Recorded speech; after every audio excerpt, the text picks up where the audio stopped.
And to think, Scrooge. ah! Are you the spirit whose coming I was told about? I am. Who and what are you? I am the spirit of Christmas past. Long past. No, your past. Would you mind turning down that light that accompanies you? What?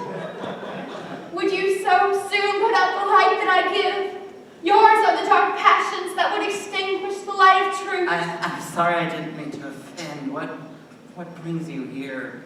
Your welfare. I can't think of anything more conducive to my welfare than a night of uninterrupted sleep. Your reformation, then. Take heed, rise, and walk with me.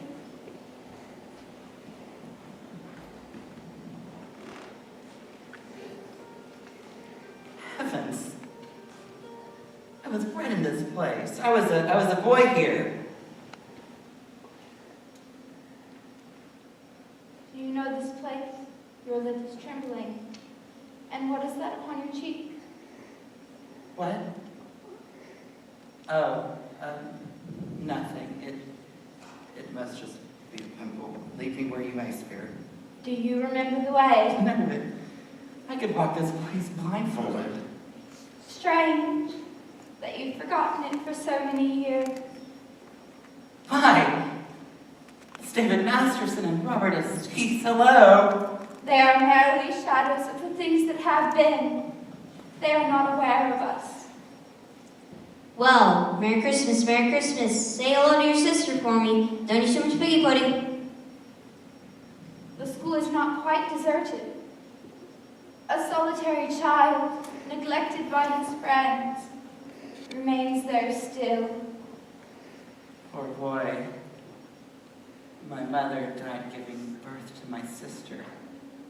My father grew morose and seemed to begrudge us ever since. I wish... What is it? It's nothing. It's just... There's a boy singing a Christmas carol outside my door last night. I should have liked to have given him something. That's all. Dear brother! Fan, little Fan, you've grown. I've come to bring you home, dear brother. Home, little Fan? Yes, home, for good and all. Father is much kinder than he used to be. He was in such a pleasant mood just the other night that I was not afraid to ask once more if you might come home. And he said, yes, you should. And he sent me to bring you. Oh, Ebenezer, Father has arranged for you an apprenticeship. You're to be a man and begin your career. And you'll never have to come to this dreadful school ever again. But first, you'll come home and we'll spend all Christmas together. And we'll have the merriest time in all the world. Your sister was a frail creature and often ill, but she had a large heart. So she had, and you're right about that, spirit. I'll not contradict it. God forbid. Ebenezer, pack your things. The carriage is just outside. Are you sure Father is ready to have me home? Oh yes, I'm sure of it. But where am I to be apprenticed? You're to work for a wonderful man, Mr. Fezziwig, who keeps a warehouse. Now come, we mustn't keep the carriage waiting. She died a young woman, but she left a child, as I remember. Yes, the son, my nephew, his name's Fred Hollowell. Your nephew, Ebenezer, the only family you have left. Yes, that's true. Come, Ebenezer, it is time to see another Christmas.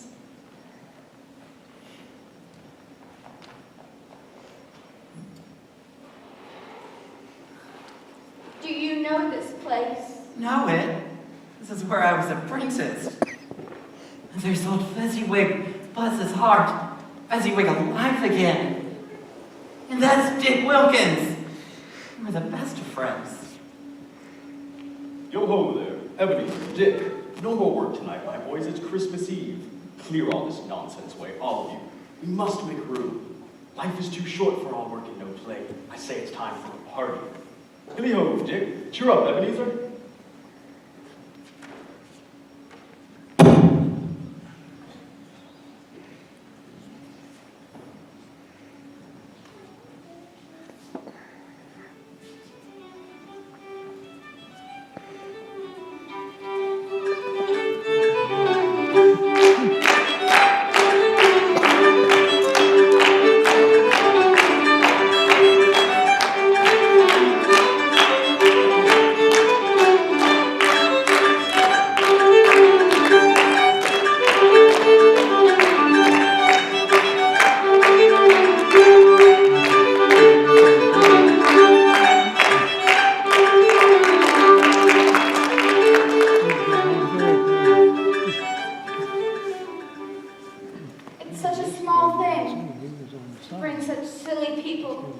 gratitude and joy. Small thing. Is it not? What did he do, this Fezziwig? Spent a few pounds on a party. Does he deserve such praise as this? It's not about that, Spirit. Why, Mr. Fezziwig has the power to make us happy or unhappy, make our work pleasant or unpleasant, just by the way he looks at us or by the way he addresses us. 1,000 small things add up, you know. Till the happiness he gives us is as great as if it had cost a fortune, and What is it? it's nothing. Something, I think. No, it's just, I would like to say a word or two to my clerk right now, that's all. Come, Ebenezer. My time grows short. Look. This was not addressed to Scrooge or to anyone whom he could see, but it produced an immediate effect. For again Scrooge saw himself. He was a little older now, a man in the prime of life. His face had not the harsh and rigid lines of later years, but it had begun to wear the signs of care and avarice. There was an eager, greedy, restless motion in the eye, which showed the passion that had taken root, and where the shadow of the growing tree would fall.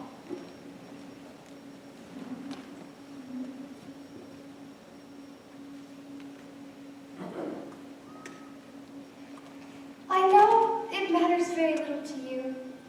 Another idol has displaced me. And if it can make you as happy as I would have tried to do, then I have no reason to cry. What idol has displaced you? A golden one. Now there is a double standard for you. The world speaks so vehemently against poverty that it condemns the pursuit of wealth just as harshly. You fear the world too much, Ebenezer. All your other hopes have merged into the one hope of eluding the disdain of others.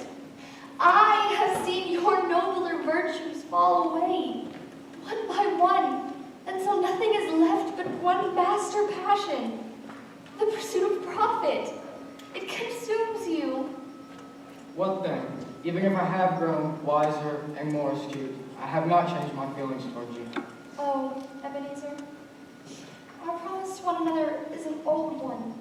We made it when we were young and poor and happy to remain so until we could improve our fortunes together by patience and hard work.